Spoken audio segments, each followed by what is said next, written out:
Good evening, friends. Today we will continue the class with a modern theory of international trade. You have to remember, compared to all other theories what I explained before and what I am going to explain in this coming 2-3 class, compared to all the theory, Hexer-Ohlin theory is very important for UGC NET economics. It is coming under modern theory of international trade. So as per the name you can see it, the theory is given by two economists, L. Hexer and Bertil Ohlin. Remember, two economists gave this theory or thesis, L. Hexer and Bertil Ohlin, so that it is known as Hexer-Ohlin theory or thesis. Maximum people they called it Hexer-Ohlin thesis. What the thesis explain? The model emphasizes the export of goods requiring factors of production that a country has in abundance. So the theory easily told, if in a country the factors of production available in a large amount, abundance means large amount, that type of product they should export. Suppose India, you just take a country like India. India labor, the factors of production labor is available much. So which is labor intensive product, that type of product India should export to other country. Get it? The entire model is depend upon this thought that a country will export that type of product, which product is available in abundance, which factors of production is available in abundance in that country. This theory also known a factor proportion. This theory is also known as the factor proportion theory or factor intensive theory. In UGC NET, they will ask the question which theory is also known as the factor proportion theory or factor intensive theory. You will write Hexer-Ohlin theory. Then the theory explains the basis of international trade in 3 stages. These 3 stages also important for you. What are the 3 stages? The theory explains the basis of international trade. Important, see here the basis of international trade. First, the difference in the final price of the commodity, the difference in the comparative cost of production of that commodity, the difference in the comparative cost. So 3 things they gave the base for international trade. One is final price of the commodity. Get it? Second important thing is difference in the comparative cost of production of commodity. Then finally it examines the root cause which produced this difference in the comparative cost. Hexer-Ohlin went deeper into the underlying forces which cause a difference in the comparative cost. In the previous theories what I explained, you see opportunity cost or comparative cost they gave more importance, but Hexer-Ohlin went deeper into the underlying forces, means what are the forces cause difference in the comparative cost. The difference in the relative scarcity of factors of production in 2 countries. What are the main reasons for difference in the comparative cost is first the difference in the relative scarcity of factors of production in the 2 countries. In the 2 countries it is not compulsory that they will get ample amount of factors of production. What is there in India that will be there in USA, that is not compulsory. Get it? In India capital is scarce, whereas in USA maybe labors are scarcity. So the difference in the relative scarcity of factors of production in 2 countries is the main cause for the difference in the comparative cost. Second, the difference in the factors combination is required in the production function for the producing different commodities. Get it? Hexer-Ohlin went very deeper. What are the cause for the difference in the comparative cost, and he found 2 reasons. First, the difference in the relative scarcity of factors of production in 2 countries, and second, the difference in the factors combination is required in the production function for the producing different commodities.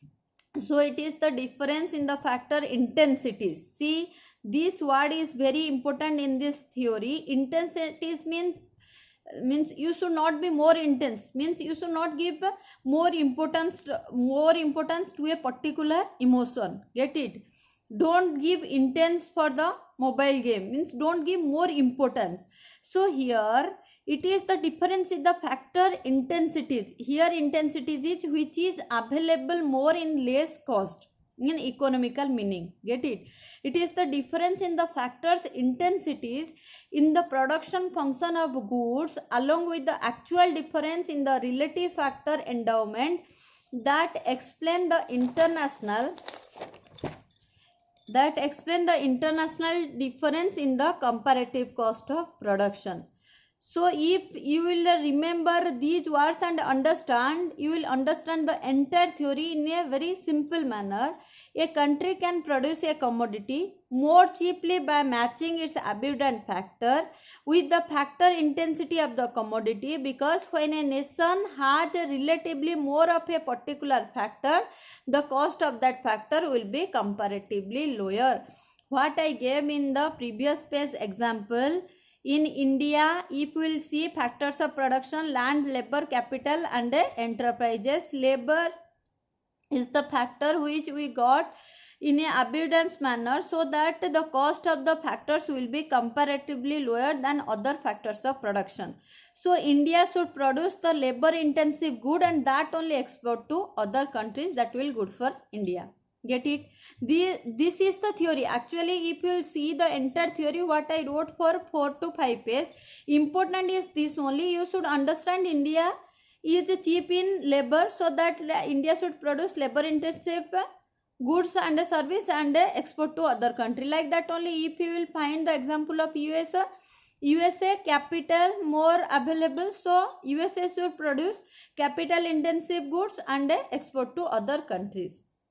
What are the assumptions of the theory? Perfect competition.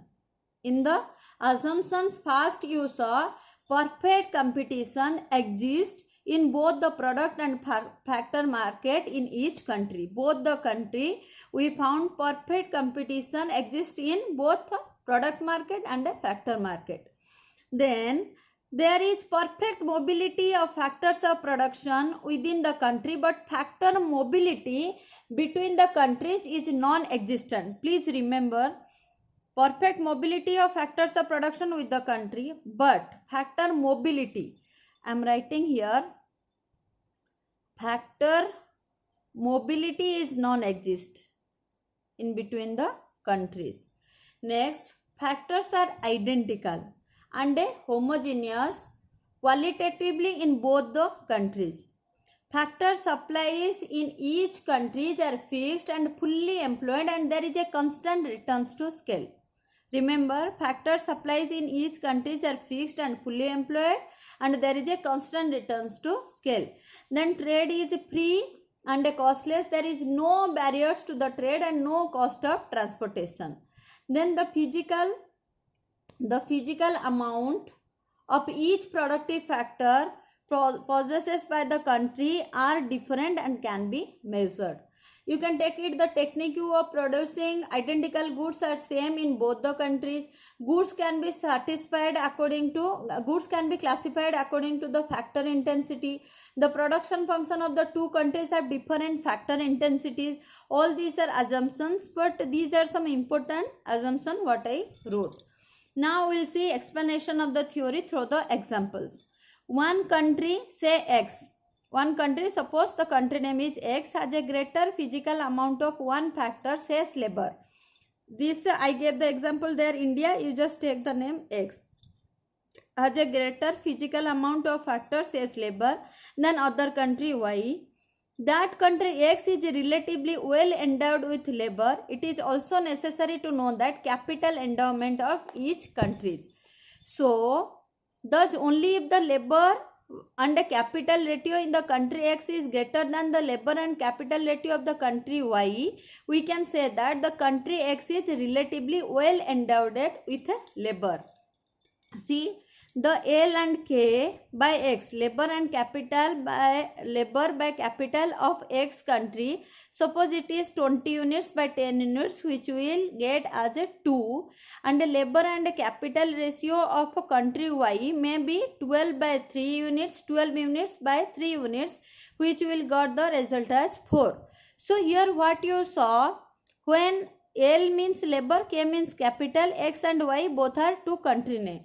So in this example, though the country Y possesses a smaller amount of absolute labor than the country X, it is nevertheless relatively well endowment with labor. So we know here country X is well endowment with labor and country Y is well abundant in capital. That's why only L by K of Y is greater than L by K of X. Ohlin explained richness in the factor endowment in terms of factor price. Ohlin very nicely explained richness in the factor endowment in terms of factor price. See, factor endowment and factor price both he compare in a very well manner. Till this theory came, what are the other classical theory came, they not explain much beautifully this factor price with a factor endowment. So the Ohlin theorem explained that the capital abundant country will export the capital intensive commodity and the labor abundant country will export the labor intensive commodity. What I explained first only, you got every example, every explanation, you got the same thing. Then even if this theory they gave a clear idea, they try to give a very clear idea rather than faces so many criticism.